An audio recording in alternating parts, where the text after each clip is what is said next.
ប្រជាជនខ្មែរមានទំនៀមដ៏ប្រពៃមួយគឺការរៀបចំទុកដាក់កូនចៅដែលជាក្មេងប្រុសឲ្យចូលបួសរៀនសូត្រធម៌អាស្ដាប់ឱវាទគ្រូគោរពពិន័យរបស់ព្រះសម្មាសម្ពុទ្ធដែលអាចជួយកម្ចាត់កិលេសលោភៈទោសៈនិងមោហៈនៅក្នុងចិត្តសន្សំកុសលជួយទ្រទ្រង់សាសនាជួយបំភ្លឺធម៌ដំណើររបស់ធម្មជាតិនិងដោះស្រាយទុក្ខលំបាកសត្វលោកទាំងឡាយព្រមទាំងបន្តប្រពៃណីសងគុណឪពុកម្ដាយបានផលអានិសង្សច្រើនដែលជាបុណ្យដ៏ប្រសើរខ្ពង់ខ្ពស់សម្រាប់ចម្លងខ្លួននិងមនុស្សជុំវិញខ្លួនឲ្យរួចផុតចាកទុក្ខបុណ្យបួសនេះមានការគោរពប្រតិបត្តិតាំងពីក្សត្រនាម៉ឺនមន្ត្រីនិងប្រជារាស្ត្រខ្មែរតាំងពីបុរាណកាលមករហូតដល់សព្វថ្ងៃនេះទំនៀមដំណើរជីវិតមនុស្សខ្មែរក្រៅពីពិធីកាត់សក់បង្កក់ឈ្មោះពិធីកោរជប់កិច្ចបន្ទាប់គឺពិធីឆ្លងវ័យមួយទៀតដែលគេបែងចែកក្មេងប្រុសនិងក្មេងស្រីធ្វើកិច្ចការតាមតួនាទីរបស់ខ្លួនដោយគ្រួសារក្មេងស្រីរៀបចំកូនស្រីចូលម្លប់ឯគ្រួសារក្មេងប្រុសវិញត្រូវរៀបចំកូនបួសដើម្បីសិក្សារៀនសូត្រនៅទីនេះសូមសម្ដែងអត្ថន័យនៃការបួសសម្ដែងទៅលើការលះបង់ការដើរចេញពីការរស់នៅបែបក្រហមដើម្បីទៅស្វែងរកជីវិតរស់នៅបែបស្ងប់ស្ងាត់នេះសម្ដែងទៅលើបុគ្គលដ៏ប្រសើរមានសីលធម៌ល្អចិត្តបរិសុទ្ធសរុបមកនេះមានន័យថាការបំពោះមនុស្សប្រសើរមានចិត្តជ្រះថ្លាចាក់ចេញពីជីវិតបែបក្រហមចូលសាសនាសាងសេចក្តីល្អបួសនេះគឺជាពិធីដែលគេរៀបចំពីផ្ទះហើយទៅវត្តតែបច្ចុប្បន្នអ្នកស្រុកបានមកវត្តដើម្បីប្រារព្ធធ្វើកិច្ចពិធីតែម្ដងវត្តអារាមគឺជាទីសក្ការៈសម្រាប់គោរពបូជា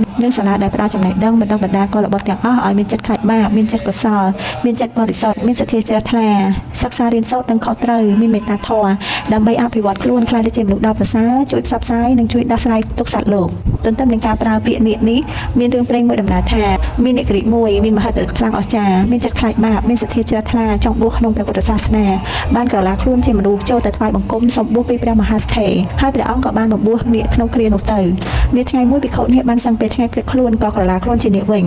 ញក៏ជួនមានសាមណេរមួយអង្គបានទតឃើញកន្ទុយនាគពន់ពេនក្នុងបន្ទប់ហើយក៏ភ័យស្ទុះផ្អើលរត់ពេញវត្តលោកដំណឹងនេះបានជ្រាបដល់ព្រះពុទ្ធព្រះអង្គក៏បានបញ្ញត្តិថាចាប់តាំងពីពេលនេះតទៅភិក្ខុឯក្រោយគួរគុំគប្បីបំបួសសត្វតិរិឆានខ្មោចបិសាចរាជភូមិនិងយក្សឡើយចំណែកភិក្ខុនេះបានក្រាបថ្វាយបង្គំទូលព្រះបរមគ្រូថាបើខ្ញុំកណ្ណាមិនអាចបួសបានទេដូច្នេះសូមពោបញ្ញត្តិថាបើភិក្ខុណាដែលនឹងបំបួសកុលបុត្រឯក្រោយសូមឲ្យហៅអ្នកនោះថានាគដើម្បីឲ្យគេនឹកឃើញដល់ខ្ញុំកណ្ណាដែលពុំមាននិស្ស័យបានបួសដូចអ្នកផងទាំងពួងក្រោយមកកុលបុត្រដែលបំរុងខ្លួនចូលទៅសាងព្រះជាសាមណេរឬភិក្ខុនៅក្នុងព្រះពុទ្ធសាសនាត្រូវបានទទួលនាមថាជានាគរហូតមកចំណែកលក្ខខណ្ឌនៃការបួសវិញនាគទាំងឡាយត្រូវមានលក្ខណៈសម្បត្តិគ្រប់គ្រាន់គឺគេកំណត់បុគ្គលណាដែលត្រូវមានអាយុចាប់ពី7ឆ្នាំឡើងទៅ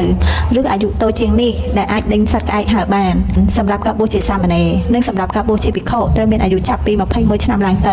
ត្រូវមានកាយសម្បទាសមរម្យគ្មានពិការភាពមិនជាប់បំណុលគេមិនមែនជាអ្នកទោសនិងមានចិត្តមានសទ្ធាជ្រះថ្លាក្នុងការបួសដោយខ្លួនឯងមានការអនុញ្ញាតពីឪពុកម្ដាយឬអាណាព្យាបាលសាច់ញាតិព្រមទាំងមានអាចារ្យជួយរៀបចំកិច្ចពិធីឲ្យបានត្រឹមត្រូវផងដែរបើបំពោះជាសាមណេរត្រូវមានបរិក្ខារចាំបាច់ដូចជាត្រូវមានផ្កាប្រាក់ស្លាធម៌គ្រឿងរណ្ដាប់ស្បង់ជីវរបាតខ្នើយនិងកន្ទេលបើបំពោះជាភិក្ខុវិញត្រូវមានផ្កាប្រាក់ស្លាធម៌គ្រឿងរណ្ដាប់ត្រៃជីវរកំបិតកោថ្មសំលៀងបំពង់មជុលបើសិនជាមានទាំង8មុខហៅថាអាចបរិក្ខារដ៏ប្រសើរមុនថ្ងៃបួសមកដល់បុគ្គលដែលត្រូវបួសត្រូវកាន់ទៀនធូបទៅជម្រាបលាបងប្អូននិងញាតិមិត្តរបស់ខ្លួនដើម្បីឲ្យគេដឹងថាខ្លួននឹងទៅបួសបម្រើសាសនាហើយសាច់ញាតិបងប្អូនមានសទ្ធាចូលរួមនិងចូលជាបច្ច័យរៀបចំផ្កាប្រាក់ក្នុងកម្មវិធីផងដែរថ្ងៃបួសមកដល់បុគ្គលដែលត្រូវបួសត្រូវរៀបចំខ្លួនកោសក់ងូតទឹកជំរះកាយខ្ញាជួយតុបតែងខ្លួនលាបក្រែមលាបម្សៅប្រេងក្រអូបពាក់គ្រឿងមាសខ្សែកខ្សែដៃកងជើងស្លៀកសំពត់ហូលនិងពាននៃកន្សែងសឬកន្សែងហូលដើម្បីឲ្យបុគ្គលនោះស្អាតជាមនុស្សក៏មិនមែនតែគឺជានាគឪពុកម្ដាយសាច់ញាតិបានរៀបចំផ្កាប្រាក់និងគ្រឿងរណ្ដាប់ស្លាធម៌បាយសីធំឬក៏បាយសីនាគសម្រាប់កិច្ចនីមួយៗដូចជាកិច្ចសុំខមាទោសលាញោមទៅបួសកិច្ចបួងសួងក្រុងពាលីកិច្ចលើកទង់សាសនាសូត្រមន្តចម្រើនព្រះបរិត្តកិច្ចសែនដូនតាកិច្ចហៅព្រលឹងនាគបង្វែរពពើដេកអង្គររៀបសាអង្គររៀបសំពះព្រះអាទិត្យធ្វើថ្មិញហើយនាគទៅបួសឬតេកនាគនិងពិធីរាប់បាត់ឆ្លងជាកិច្ចបង្ហាញបុណ្យជាទូទៅអ្នកស្រុកតែងតែរៀបចំបួសកូន2ឬក៏3ថ្ងៃជាទំនៀមក្នុងខែអាសាឍដែលជាប្រពៃណីបួសនាគខ្នាតរហូតមកហើយគេត្រូវតែធ្វើមុនថ្ងៃ14កើតដែលទៅជាថ្ងៃកោគឺគេរៀបចំមុនពេលបុណ្យចូលវស្សាព្រោះជាវេលាដែលព្រះសង្ឃគង់ចាំព្រះប្រសាអស់រយៈពេលមួយត្រីមាសដើម្បីឲ្យអ្នកបួសថ្មីអាចចាប់តាមសិក្សារៀនសូត្រធម៌វិន័យនិងគម្ពីរផ្សេងៗនៅពេលនោះតែម្ដងបុណ្យបួសនេះគឺជាបុណ្យដ៏ធំមួយនៅក្នុងព្រះពុទ្ធសាសនាដែលត្រូវបានរៀបចំកិច្ចពិធីច្រើនទាក់ទងជាមួយនឹងប្រពៃណីទំនៀមទម្លាប់ខ្មែរដើម្បីទទួលបានសិរីសួស្តីសុភមង្គលហើយការចំណាយប្រាក់កាសនិងពេលវេលាក៏ច្រើនទៅតាមដំណាក់កាលនីមួយៗដូច្នេះនៅតាមភូមិស្រុកវត្តអារាមនានាក្នុងតំបន់អង្គរពុទ្ធបរិស័ទបានរៀបចំបួសកូនធ្វើបុណ្យរួមគ្នាដើម្បីកាត់បន្ថយការចំណាយជួយអ្នកដែលមិនសូវមានលទ្ធភាពក៏អាចយកកូនមកបួសបាននិងញ៉ាំងឲ្យកម្មវិធីកាន់តែមានសភាពអធិកអធមថែមទៀតផង